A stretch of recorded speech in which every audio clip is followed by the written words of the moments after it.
It's a different kind of railway, the vertical kind.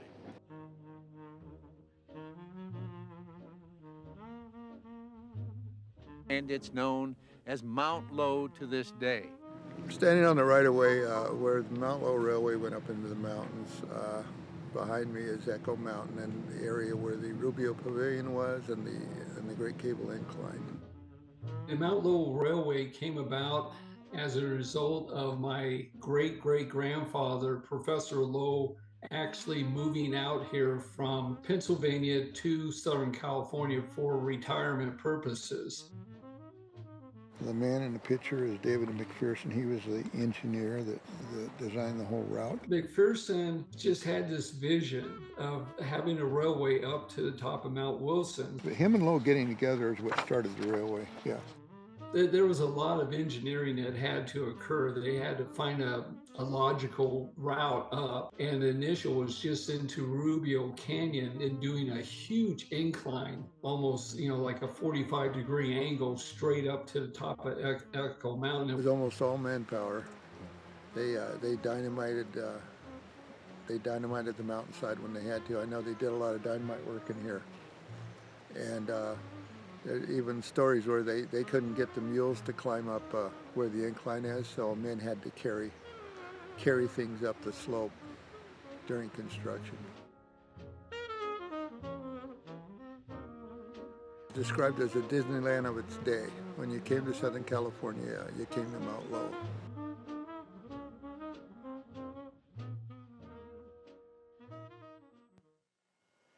There's a view from Mount Lowe. About 6 o'clock in the morning. When I was little, I've loved the mountains. Yeah. And my parents used to take me to the San Bernardinos. And when I was old enough to ride a bicycle, I figured I could get my bicycle up here. And I've been in these mountains ever since, for the last 30 plus years. I used to, when I lived back in the Midwest, I was real interested in the North Shoreline back Yeah, well, there. You have a car, don't you? Yeah, the Green Bay car. Back like when the railroad was operating, it was catering possibly more to tourism from out of state. Yeah. Like people coming here in the wintertime from back east. Yeah.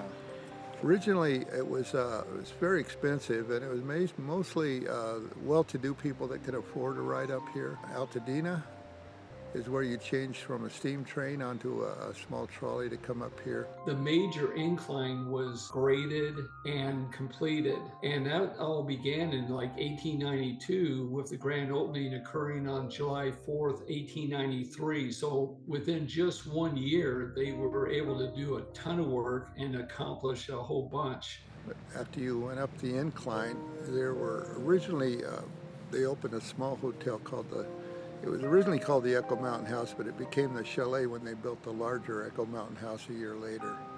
And on Echo Mountain, there was an observatory. There was a strong wind in 1928, which blew the roof off of the observatory, so that was the end of that. Yeah, there was a guy that raised foxes for fur coats, and so he had a big farm up on one of the hillsides there, and it was well known by celebrities, and they come up and you pick out which one you wanted for your fur coat. The idea was if you raised the foxes in cold weather, the furs were better. I don't know if that was true, but that's what they did. They had a World's Fair searchlight. They had a small zoo with animals from the San Gabriel Mountains. He built a power station where that generated all the power for that. And once that was all finished, then he rolled into the long excursion up to Alpine Tavern. It really posed a lot of different engineering problems, grading problems, and things like that, which they overcame. There's a well-known called High Bridge. Another view of Long Bridge showing the abutments as they exist today. They were the rail ties. They're made out of redwood, I believe. And, they were laid in the 1890s. One time they had trouble with hotel capacity up at the Alpine Tavern. They had to expand on it in the 20s when business was good. And of course he spent over $700,000 in the 1890s on Mount Lowe, and he eventually lost control of it. And, then Henry Huntington came in and bought the assets out of bankruptcy and maintained it and continued to use it as a destination, you might say. Over the years, the two hotels at Echo Mountain burned, one in 1900 and the other one in 05.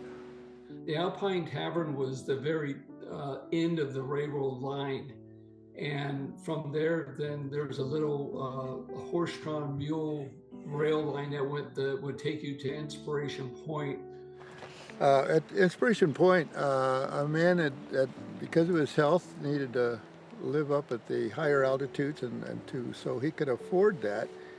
He built a little railway called the One Man and Mule Railway, and it ran from Inspiration Point out to Panorama Point, which is on the ridge east of Inspiration Point.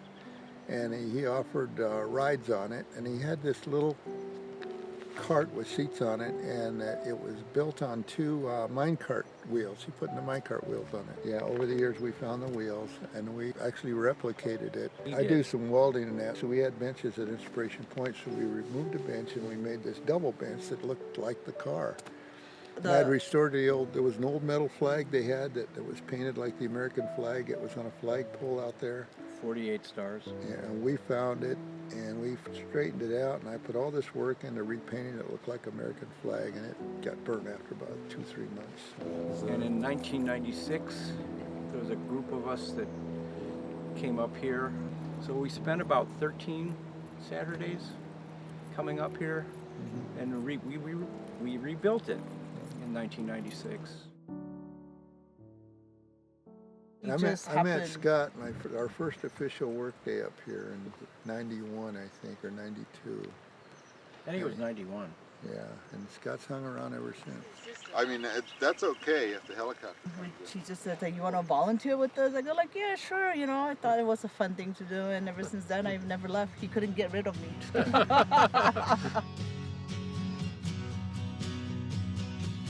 guy's bringing it down to here. He's gonna push it. Yeah. Okay. Do you have any way of talking to that helicopter? What my wife says is, I wish you had another woman because I could compete with that, but I can't compete with it now.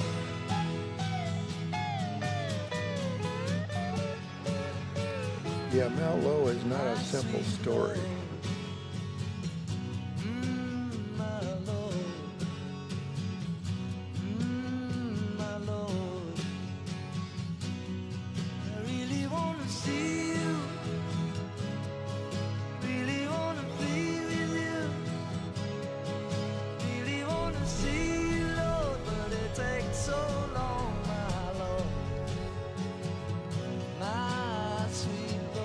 The next phase is we're going to rebuild it with younger generation while they We'll do what we can. no, like supervisors, like we'll prop up a tent for them and some water. No, we'll be working. Oh yeah, I know. Knowing them, they'll be working too. Yeah.